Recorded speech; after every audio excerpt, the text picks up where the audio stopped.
Hello students, let's continue our discussion in computer graphics. Next is the weaving pipeline. Okay, weaving pipeline. Uh, Here the mapping of a two-dimensional world coordinate scene description to the device coordinate is called two-dimensional weaving transformation. So world coordinate to weaving coordinate or device coordinate transformation is called as the weaving pipeline, okay, or weaving transfer two-dimensional weaving transformation. The real world object, the size of the real world object can be anything, but it matters, the size of the display matters, right? Your picture, yeah, your real size picture, how it is displayed on your mobile screen, just analyze, as well as how it is displayed on the computer. That all depends on the size of the display, isn't it? So uh, the real world objects coordinate system in the real world object, which is called as world coordinate, WRLD, world coordinate, and the other one, coordinate system on the display or monitor, whatever, or output device, which is called as the device coordinate system. So mapping from world coordinate to the device coordinate is called as weaving transformation. This weaving transformation, which involves a set of activities, we call it as the pipeline. Okay, one after the other the activity is performed, as you can see here, a small concept. Okay, um, first is definition of the model, we call it as a model coordinate system. Then defining the object in the real world, we call it as the world coordinate system. That model to world coordinate conversion takes place over here, WC. Then word to weaving, we set the viewport and weaving coordinate is defined. Okay, once the weaving coordinate is defined, then normalization to the screen, that will be defined. So normal, it is the internal computation.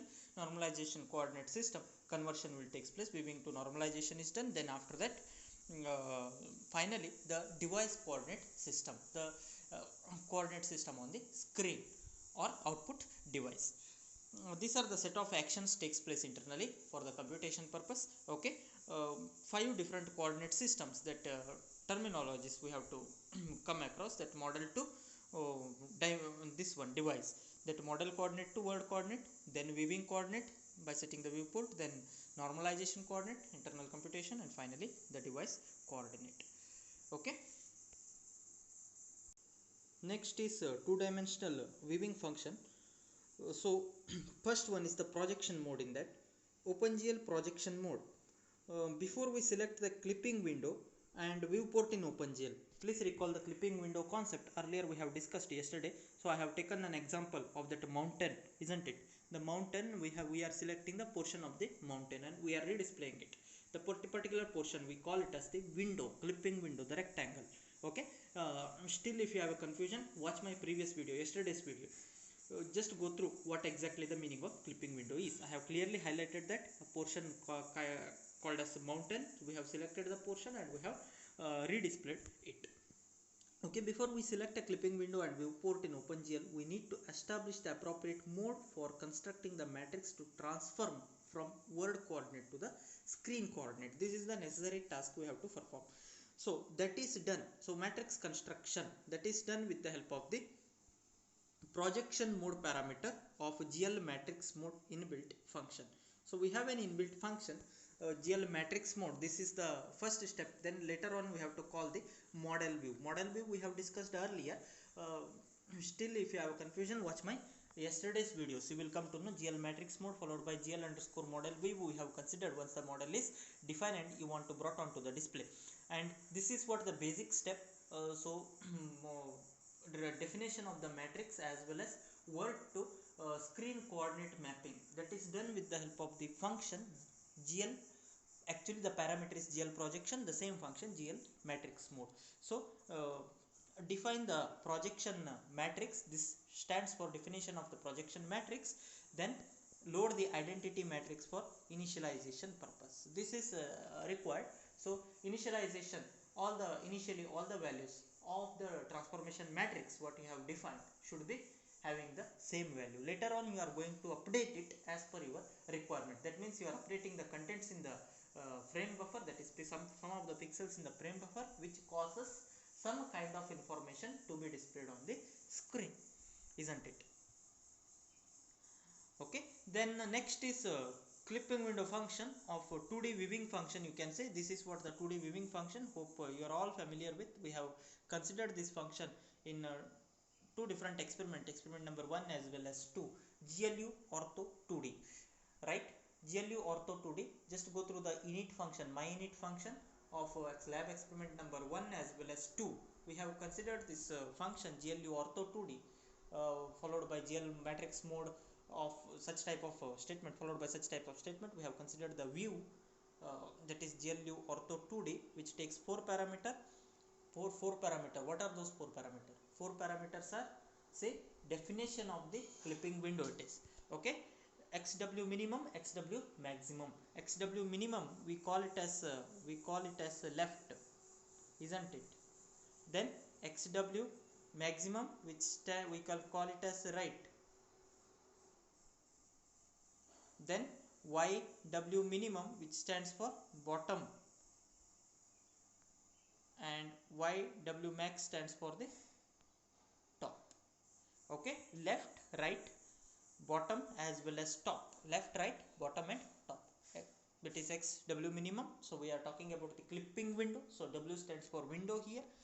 X parameter of a window minimum value, X parameter of the window maximum value, then Y parameter of the window minimum value as well as Y parameter of the window maximum value. These are the 4 necessary parameters for defining the clipping window in a 2D model using the or setting the 2D view, okay? GLU ortho 2D. Even we can set the viewport, okay? How we set the orthographic view, no? That is, the orthographic view is the default view or parallel view in OpenGL. We can set in which position model should be displayed on the screen, on the output window. Okay, output window is different, then model displaying the model on the output window is different. I told you yesterday, if output window contains 500 and 500 point, entire 500 and 500 point we are not going to use for the model. We are using only some points, and rest of the points we consider them as the background, isn't it? So whether the model to be displayed exactly on the center of the window or right side of the window, left side of the window, top or bottom portion of the window, you can set as per your requirement at any particular position on the display window, not on the output screen. I am talking about the display window. Please try to understand. So we can set the model. That is done with the help of the viewport function. So GL viewport, again it takes 4 parameter. As you can see, the 4 parameters are, once again, the leftmost position of the viewing. Earlier it was window, now it is what? V, okay? W and V. Try to understand the difference between these two. So viewing parameter it is of the X minimum value, viewing parameter of the Y minimum value, then maximum you can get by adding the width, right? Width stands for pixels you are going to add on horizontal direction. So VP width is nothing but number of pixel. If it is 50, if the initial value is 10, then 10 plus 50, how much you will get? That is XV max you will be getting. What is that? It will be 60, isn't it? VP height, again VP height stands for number of pixel in vertical direction. Number of pixel in vertical direction stands for what? Y axis, isn't it? That will be added to YV minimum to get YV maximum. As you can see the formulas over here, it is written, say, XV max as well as YV max can be computed with the help of, as I told you, the viewport X parameter maximum value can be computed as minimum value in addition with width, that is horizontal number of pixels. Then YV max is computed as minimum number of YV in association with the height value or number of pixels what you have specified as height, so that we can set the viewport. Viewport again takes 4 parameters. Those 4 parameters, try to understand as per the viewport function. Those 4 parameters are, first 2 are the minimum value, next 2 are the horizontal and vertical pixels, number of pixels. If you know horizontally and vertical how many number of pixels available, you can go on addition. You can go for addition with respect to minimum value of X as well as minimum value of Y with respect to viewport to get the maximum values, or that viewing rectangle you can get, in other words. Okay,